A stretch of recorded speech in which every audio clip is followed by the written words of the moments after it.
Hello, everyone. We're going to get started here in just a second.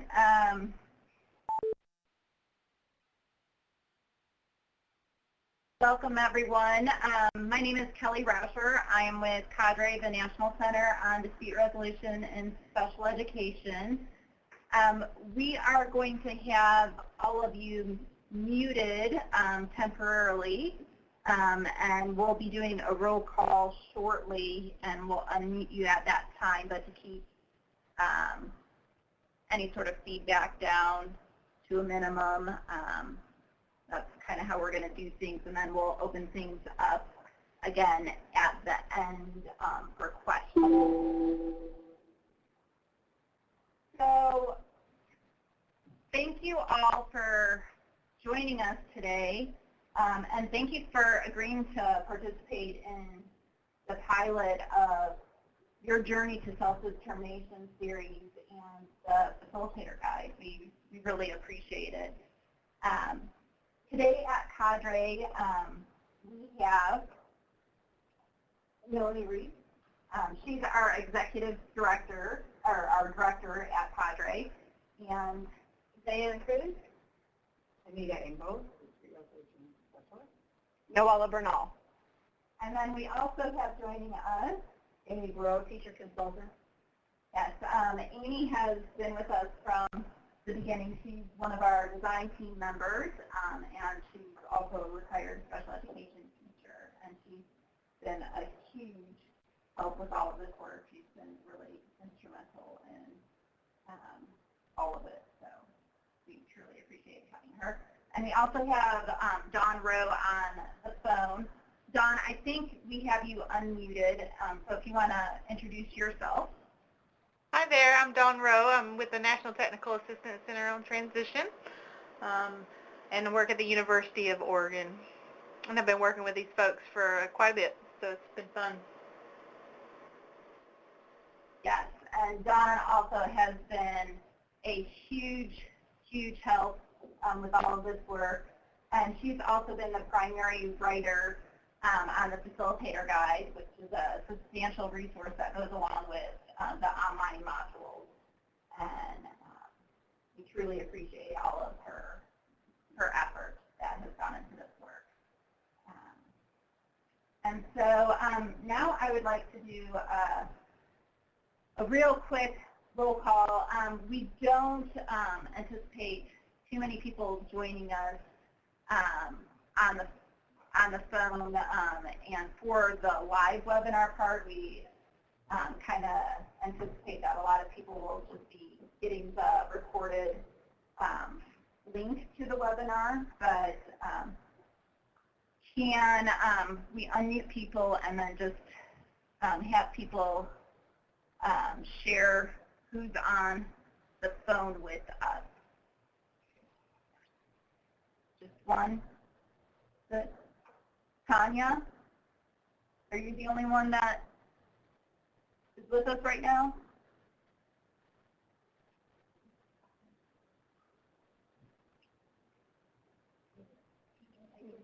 Oh.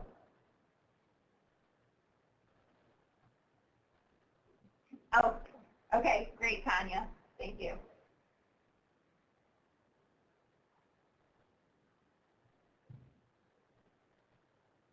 Tanya, if you could type what site you are with, that would be great. Thank you. Okay, so we're going to get started on the agenda. We have a lot of information to go over. So we're going to get started with the purpose of this project. Really, our primary purpose was to provide high-quality, accessible online learning courses to introduce self-determination concepts and skills to use. Another key component of the project is the Facilitator Guide, which includes the supplementary activities. We recognize that the critical role adults play in supporting students' ongoing development of self-determination skills and the need for additional opportunities to further the student's learning. And the primary target audience for these materials is 13 to 14-year-old students with disabilities. Older students, as well as students without disabilities, may also benefit from these materials. This project was funded by the JAMS Foundation and the Office of Special Education Program, U.S. Department of Education. Something else that I think is important to share with all of you is kind of the process that we use in developing these materials. We were really intentional about the process, and stakeholders were used throughout it. We had a design team that consisted of educators, parents, youth, providers, and consultants, and they were involved from the beginning. We also worked with other partners at various points throughout this process, including the National Technical Assistance Center on Transition, the National Center on Accessible Educational Materials, School Talk, and our umbrella organization, Direction Service. The development process has been pretty iterative and continues to be. We will pause during the pilot window, but up until that point, we will continue to test and make minimal tweaks to the material so that they are performing as optimally as possible during the pilot window. We ask that you do not operate the pilot outside of the pilot window for this reason. So let's go to the actual student portal. Noella is driving our show right at the moment. Okay, so in regards to our pilot participation expectations, this is our landing page. So when you go to the student portal, this is where you'll end up landing. If you can scroll down a little bit, we're going to go directly to the resources for adults supporting students.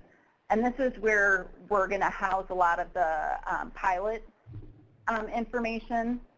And we're going to begin by talking about all of the logistical stuff for the pilot first, and then we'll get into the content and the course materials. So the pilot window is from January 5th through March 22nd. You'll have a lot of flexibility on when you actually start and end the pilot. It just needs to happen within that window. And you have quite a bit of flexibility on how you roll out the courses and any of the supplemental activities. Next, if you haven't already done so, I will need the names and email addresses of all of the facilitators submitted to me before January 5th. These are the teachers or parents that will be working directly with the students. If you are a parent center and need a little bit more time, just let me know and we can work with you on that. Another point is that each building coordinator or individual facilitator will also need to send me a list of the students that will be participating in each class prior to the pilot beginning. Parent permission forms must also be completed and submitted to cadre before the pilot begins. And we have a pilot parent permission form. Noel is going to open that up for us. And if you can scroll down a little bit, you'll see that this is in a Word doc. And you'll also see that there, if you can highlight that if you are interested in having your child participate. That line there, that allows you to enter in information based on your own site context.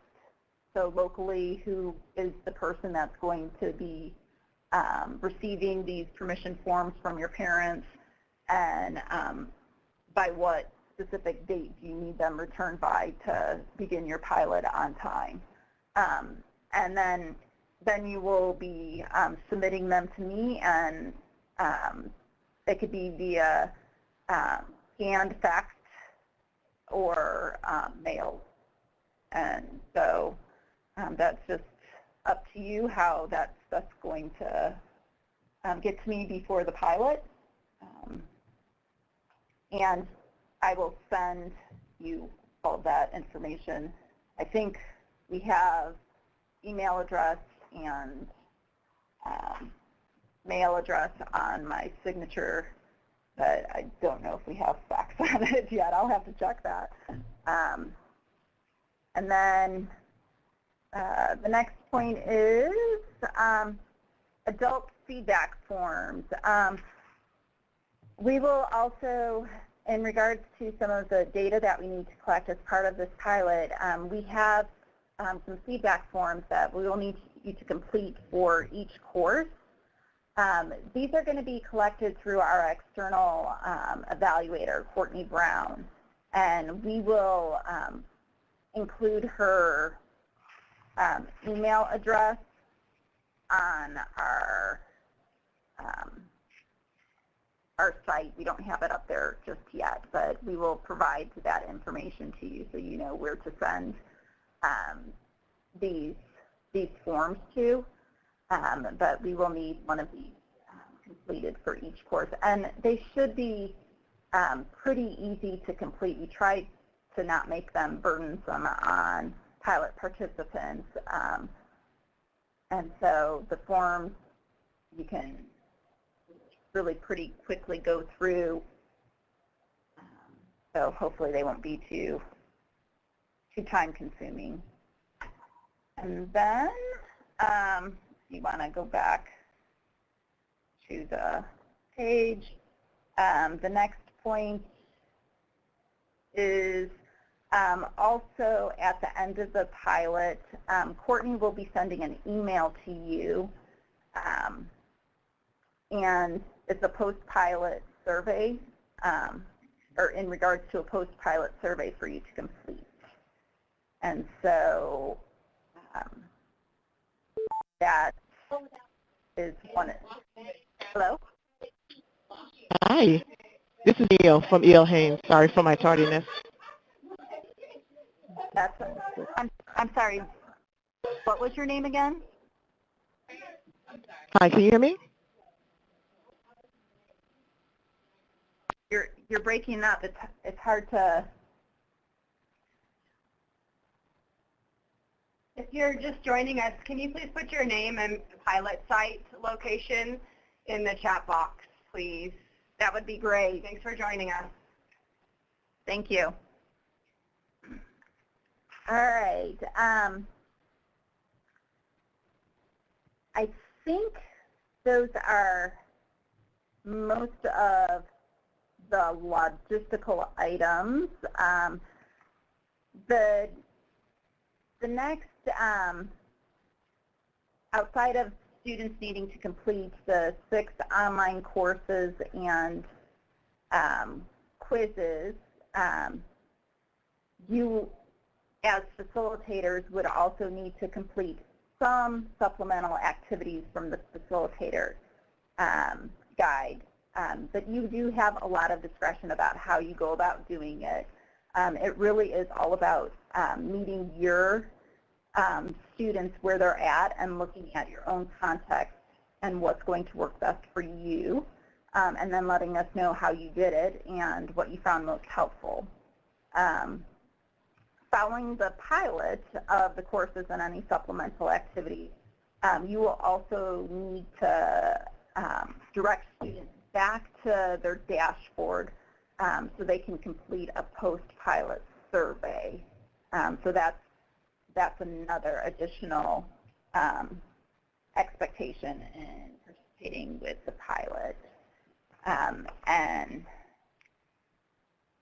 that is it. But everything will be included on this site. So we have the forms, and then Courtney will be emailing the adult survey, and then you will need to direct the students to the dashboard for the post-pilot survey. Okay, so now let's go back to the site, and let's start taking a look at the courses. I'm going to log out for a second so you guys can see. If you haven't already done so, students and facilitators will need to initially create an account and register. And so in order to do that, they're going to come over to this right side of the screen and click register here. And this is where they'll fill in some information about themselves, their first name, last name, and email address. This is how this becomes like the unique identifier for the student or facilitator. And that also helps if you forget your password. And then your password, and then the state, gender, and the age group. And eventually we'll have a user agreement that goes there, and then you're going to create an account.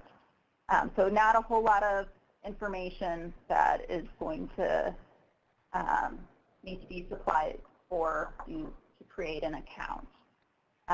Then once you do, each time you'll just log in. Your account will not have as much information. You'll eventually have a reports tab, but initially you will not. That only will come once I have your student information as well and can assign you a group of students. Will you then have a reports tab. But for the students, all they'll have is a home and a My Account page. So you're going to go to My Account, and this is what the dashboard will look like. And you're going to see your courses all right here. You have Course 1, Your Journey to Self-Determination, Course 2, Finding Your Voice, Course 3, Listening for Understanding, Course 4, Managing Emotions and Conflict, Course 5, Collaborative Problem Solving, Course 6, Educational Planning Meetings. And these courses are really pretty brief. They're introductory in nature. And then you have a details page where there's a little snapshot, a really brief description. You can see the lessons from here, and a quiz. You could also see a certificate. However, they won't be able to access that unless they've completed the certificate. And you can see course materials here if they have them. And all of them at least have some course materials. And then, but if you want to just go to the course, you can go to view any of the courses. You can also look at certificates here. You can also see whether or not you've completed any courses down here. Currently, there's a little glitch in the system, and I have to correct it. But you should be able to see courses when you complete that. So we're going to go right now to your journey to self-determination, and we're going to take a look at one of the lessons. These lessons, again, are really pretty quick, so students can complete them in a relatively short amount of time. And you can see course materials here. And we're going to go on the first one. Oops. Since Noelle has already watched this, we're going to go back to the beginning. This is the first lesson in your Journey to Self-Determination course. By the end of the course, you will find out what it takes to have greater say in your life and why that's important. Do you want greater say about what happens in your life? I can tell that you do. Okay, so we're not going to go through this whole lesson, but what we are going to do is we're going to go to some of the interactions so you can kind of see. Oops, I advanced a little too far here. So you can kind of see some of the types of activities.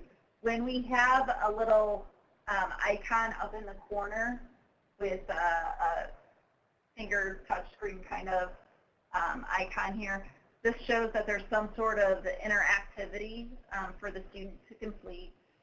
So there's some text box items, text entry boxes for the student to type and submit a response. And there are... Knowing what you want.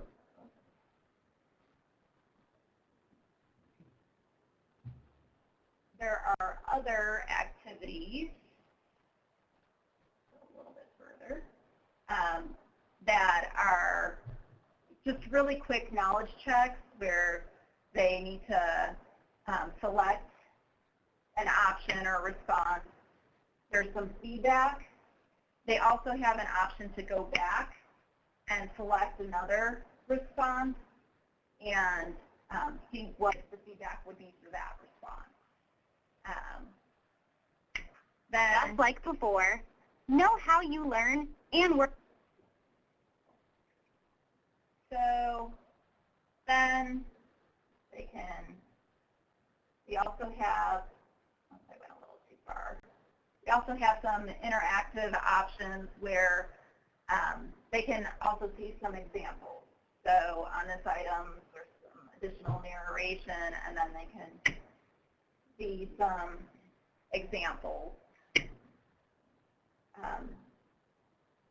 But this course, or this lesson, after they complete it, only lasts maybe 4 minutes. It's not a long lesson. One of the, I didn't show you on this lesson, but another feature in this lesson, if we play it for a little Support bit, when needed. that you can Do you want to have greater say in your education? the closed One way to do this is by sharing your thoughts about how you learn best. For example, maybe your dad will... So that gives you a little, just short, quick example of some of the interactivity that you'll see, some of the accessibility features, and how quickly some of the lessons can go.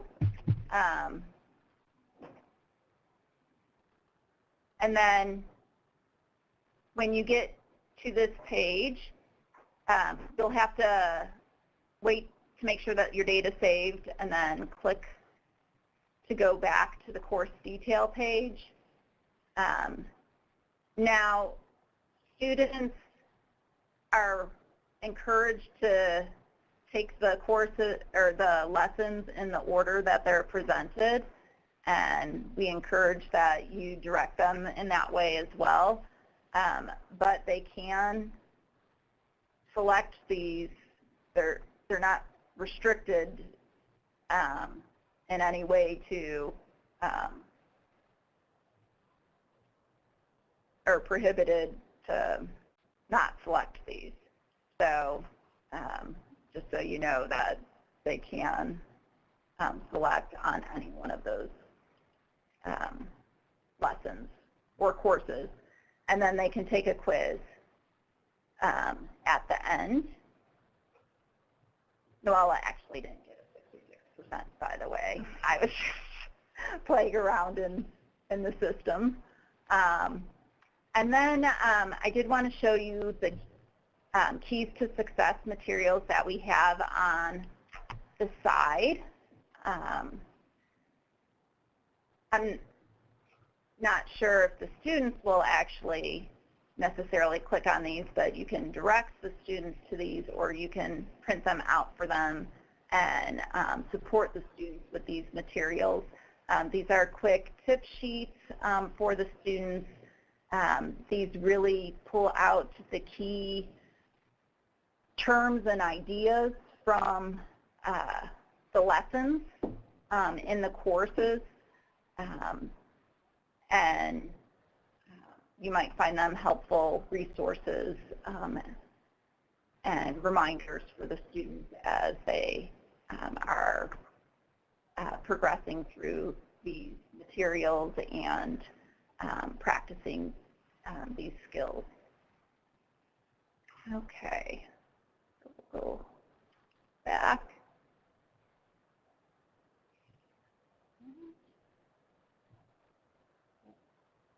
This third lesson is for... Sorry about that.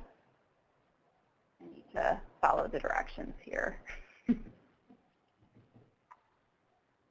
All right. So let me take a look at my notes real quick. Okay. So I do want to show you a quiz, but I'm going to go back to a different one that you haven't taken yet. So you can see quiz 5. So you can just get an idea of what the quizzes look like. And we're just gonna, I'm not even reading these.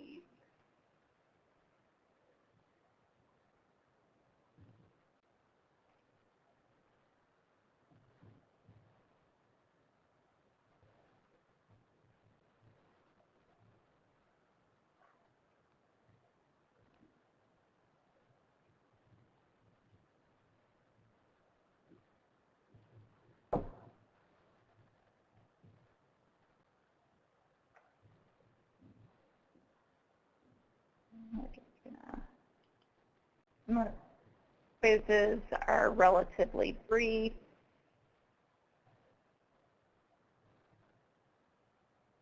So this one has 7 questions.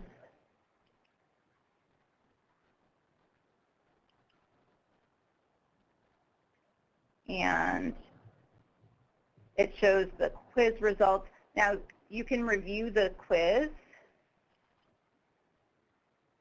and see how you responded and what the correct response would have been.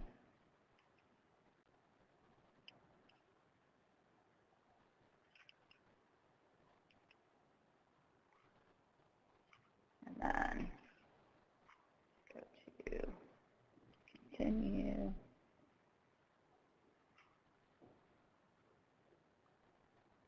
And it gives a little message.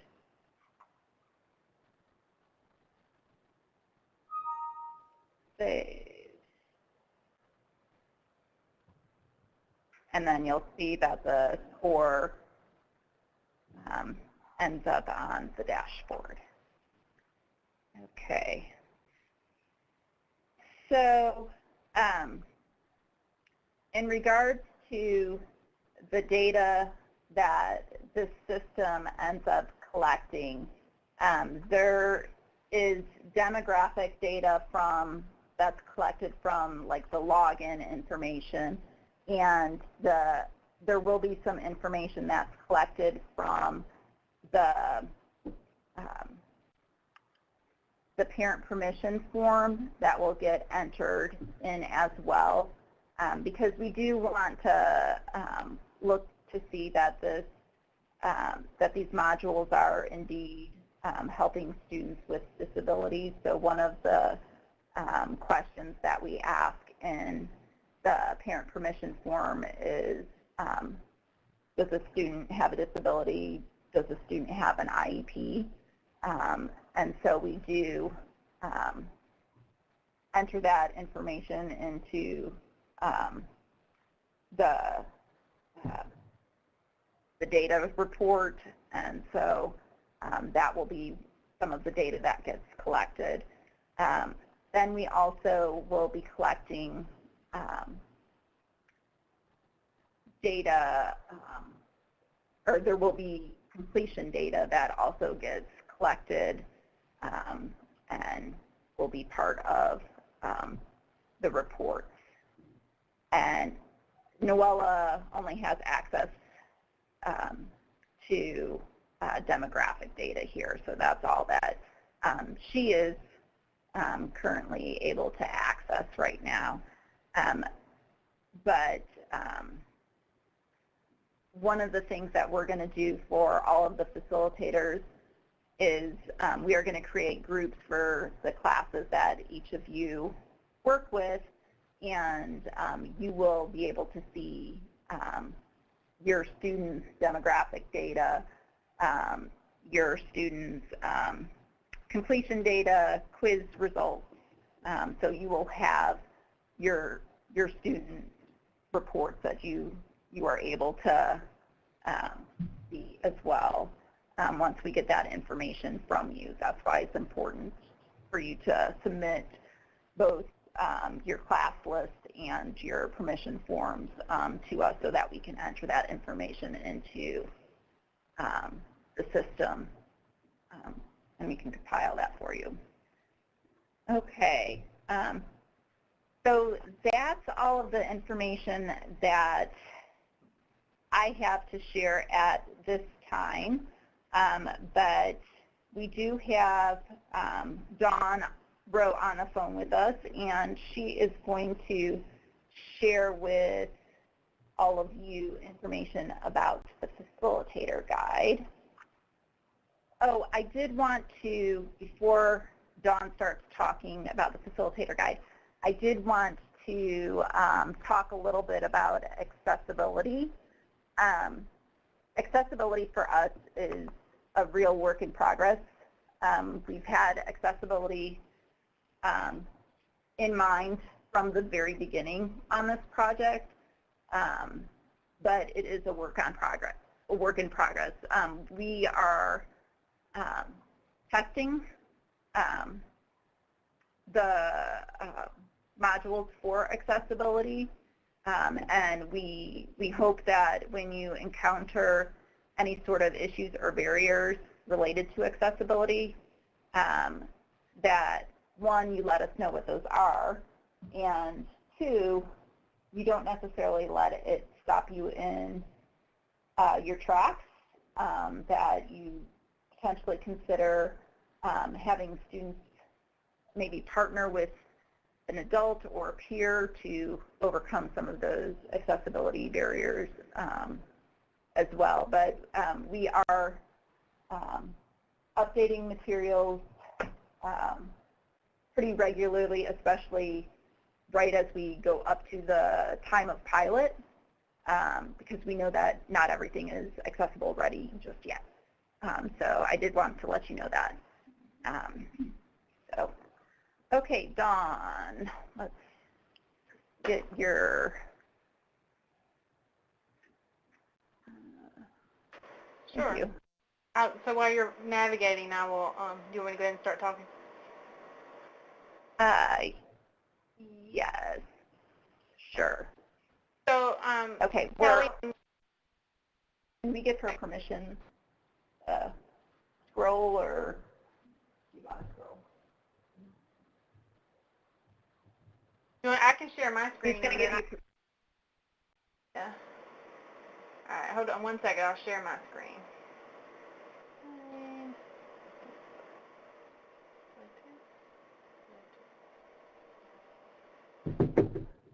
You should be looking at something that says, Cadre, your journal to self-determination. Is that what you're seeing?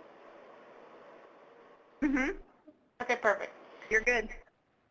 Awesome. So as Kelly had mentioned, she and the folks at Cadre, after in the process of developing the online modules, realized that there was definitely a need for supplemental materials to help support youth in moving forward in this process and their own journey to self-determination. So in addition to, and then also to provide folks who, like teachers or parents or other professionals who may be supporting the youth, and some strategies and other support materials to help them work through the modules with the students, because it's just not enough necessarily to hand over the modules to students and say, here, do this, and then expect that all of a sudden that students are going to be more self-determined. So in that, they have developed a really nice guide that includes a bunch of supplemental activities and resources to support you all. The beginning of the guide, and I'll just scroll through it, it has a table of contents and all that good jazz, but in the beginning of the guide, it really provides you some background information for why it's important that students acquire self-determination skills and how it applies to their life in school, and then kind of as they transition from middle school to high school and high school to post-school. So there's some really good information, background information around why it's important that we're teaching these skills, in addition to the social-emotional learning. So not just self-determination, but some other social-emotional learning skills that are really critical skills for students to be successful both in school and in their community. In the guide, there are places such as the one here, example on page 4, with hyperlinks to additional videos or other things that further describe some of the context, so that you don't necessarily have to read it all, but you can watch some videos. And there's definitely some other actual web resources out there that are outside the scope of this project, but are beneficial in helping you as a facilitator really kind of learn more about the importance of self-determination and social-emotional skills, and then providing some kind of guidance as to what kind of skills you're looking at for. The parent toolkit on social-emotional learning is really helpful, and that just points out that there's, the guide, because we recognize that multiple people may be the facilitators in this process. It could be a parent, it could be some other caregiver, it could be a teacher, it could be a paraprofessional or some other professional that supports the youth. So to the best that we can, we've acknowledged that and provided support and resources to help each of those different stakeholders in supporting students. And so there's lots of additional resources and web resources out there just for background. It also, the facilitator guide walks you through, similar to what Kelly just did online, kind of walk you through the course structure, what kind of technology requirements are going to be necessary to make sure that the actual lessons work. There's some guidance regarding how the lessons can be spaced out, and then preparing to work with students. And so, again, the facilitator guide is a draft in progress. I think as this pilot goes, we'll learn more and more about what additional information needs to be included in here. So I'm hoping that as you all use the facilitator guide, you jot down what's helpful and what's not helpful. We have some call-outs for notes for parents in particular, because again, although sometimes as parents we do similar things as teachers and provide instruction in the same way as teachers might, there's other opportunities just in our own family lives where we could help to support students in practicing the skills that they're learning in the online modules. And so in any instance throughout the facilitator guide, you'll see some quick notes to parents about their role and what an important role they play, but also some additional strategies outside of the ones presented in the guide that might be useful, again, to help apply the information at home. the modules themselves, as Kelly pointed out, they really are about increasing awareness, increasing knowledge, student knowledge.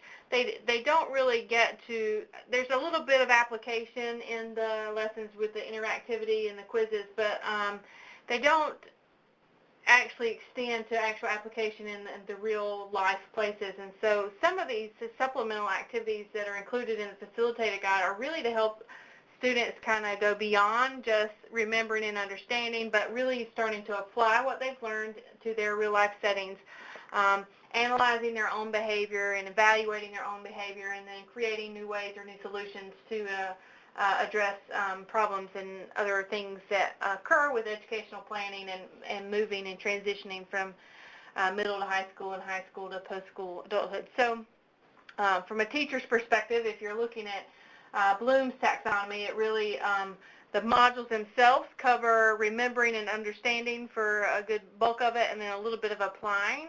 But if you really want to move beyond that to the analyzing and evaluating, you'll have to implement some of the supplemental activities. So the way the Facilitator Guide is organized is we've got some activities that could happen before the student actually takes the course and then after take the course. And so we recognize that there may be some pre-course activities that students might be able to do. You could also do some of the pre-activities post-module as well. It just depends on how you want to lay it out. Again, we do have the notes for parents set out. We also talk about the different potential accommodations that a student may need in order to really access the content and be able to participate or engage in the different activities. And so we have activities outlined for each of the different courses. When we do a kind of course overview, we know how important it is that we are addressing rigorous standards in our classrooms today, so we have provided some guidance as to which of the Common Core standards some of these activities might address, or what skills in the Common Core standards that they might address. We've given some estimates of time it might take to do the online lessons, and then it really gets into the activities. Again, pre-instructional and then post-instructional activities. When appropriate, we also included evidence-based practices, or what we knew were evidence-based practices. In some cases, with some skills, their evidence-based practices do not exist, and so there's some other activities or supplemental activities that will help support students. And so that's pretty much how it's laid out. Again, there's activities. Some supplement multiple lessons, some supplement only one lesson in each course. But again, they're all laid out with the different activities, what lessons they supplement, what potential accommodations students might need, and then a special note for parents if you're a parent facilitating the process, and some additional strategies that you may be able to apply at home. And same content for each of the different courses. So are there any questions about the Facilitator Guide?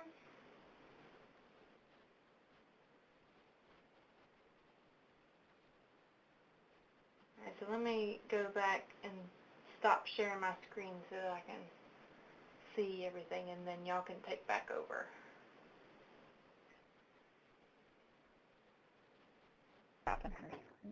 Okay, y'all should be able to take back over now. Awesome. Okay. See if there's any questions in the chat box. Looks like we... Hi, no, this is Neil. I noticed you mentioned, can you hear me? Yes. I noticed you mentioned like the information about the students with disabilities. So is the idea that we share with the parents beforehand, like get permission beforehand to be in the program, that we should send a letter home saying that this is something that we're doing?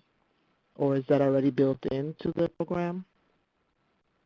Okay, so in the beginning of the webinar, we shared some of the expectations of the pilot, and one of the things that we did share is that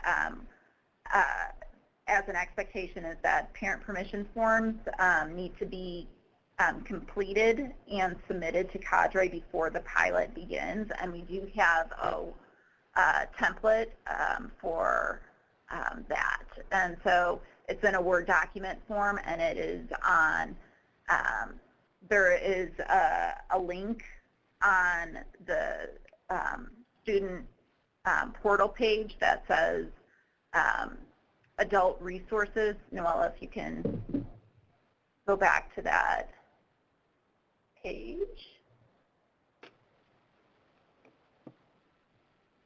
The resources for adults supporting students, and then there is a pilot parent permission form.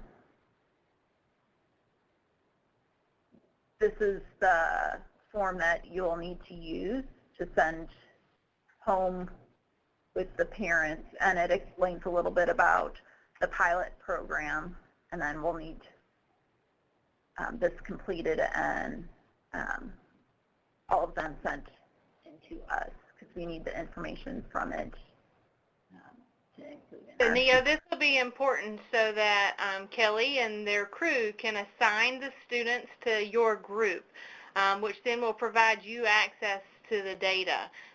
So the students' test score or the quiz scores and completion and stuff. So once you get the parent permission forms and send those back to Kelly, then Kelly will be able to use that then to create the group, your group of students, so that are associated with you, so that you can then again access the data after the fact, after they complete it, and then be able to use that information for future educational planning or other program improvements that you might want to use it for.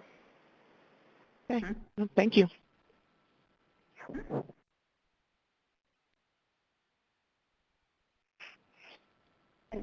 Any other questions about the facilitator guide?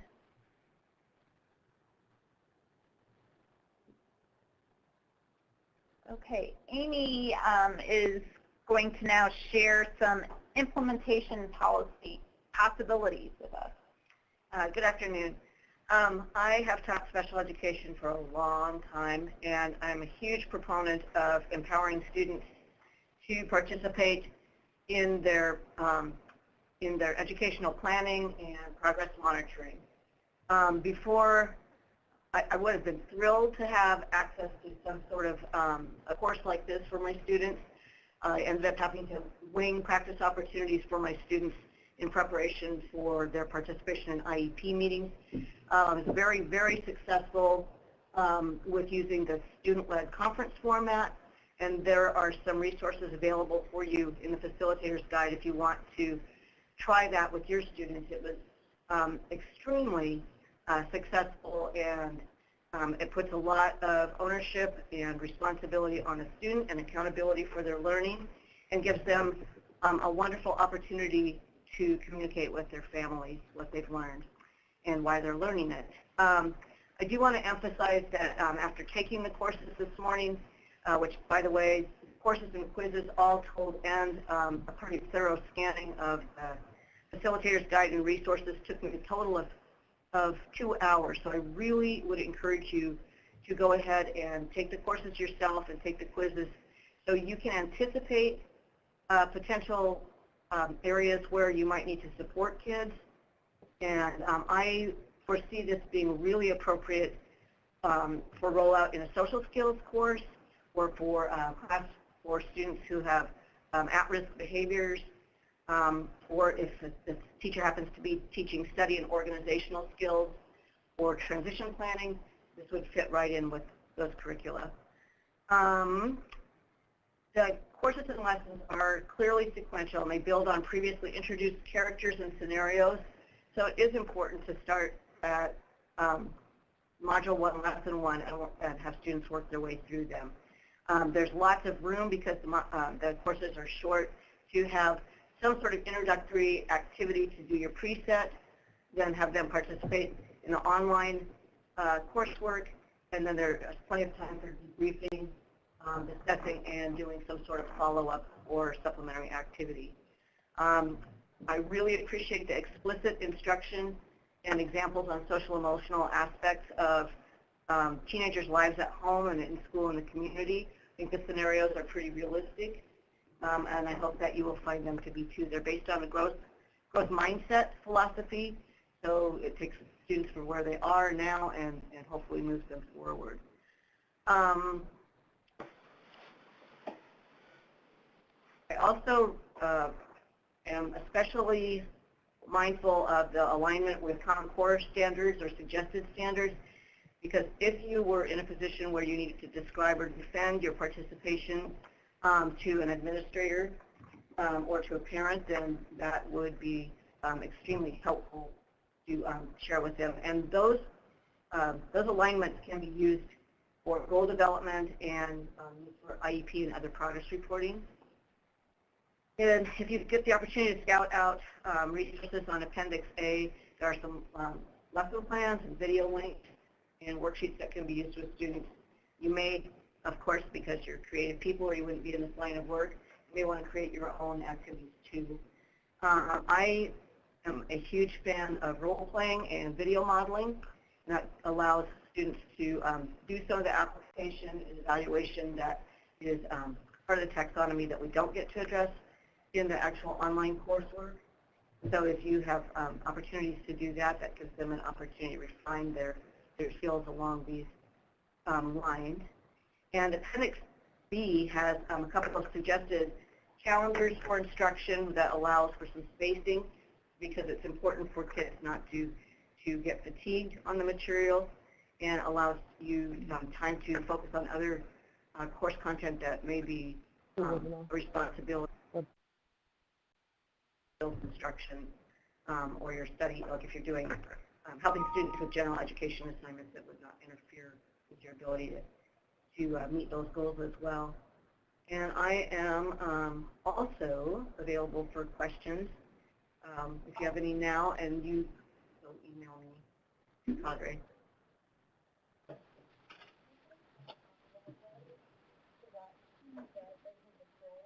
Any questions for any one of us at this point about the...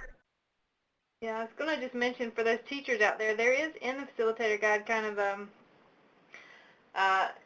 just as Amy mentioned, you know, there's different ways to kind of lay it out. They provided a calendar of ways, a sample kind of ways to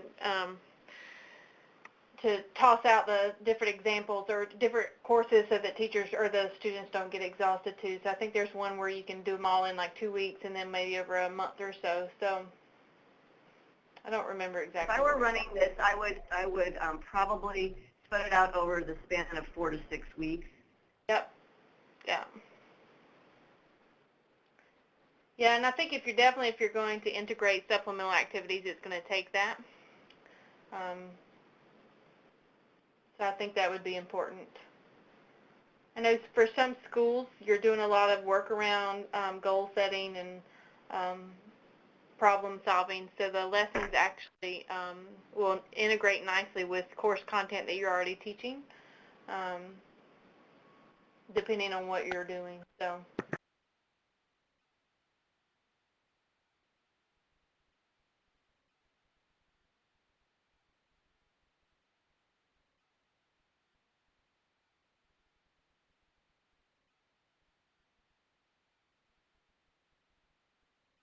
Any questions?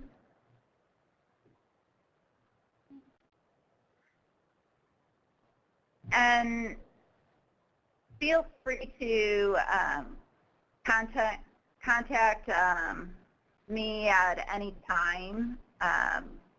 I'll be happy to respond to any follow-up questions that you might have, and we'll be sharing information, additional information as it becomes available as we progress throughout the pilot, and if we end up with a lot of the same questions, we'll post that information on the page that we keep directing everybody to, and we will share a link to this webinar with all of the pilot participants. following here shortly. Thank you, everyone who joined us, and thank you, all of you, for participating. We appreciate it. Y'all have a great day.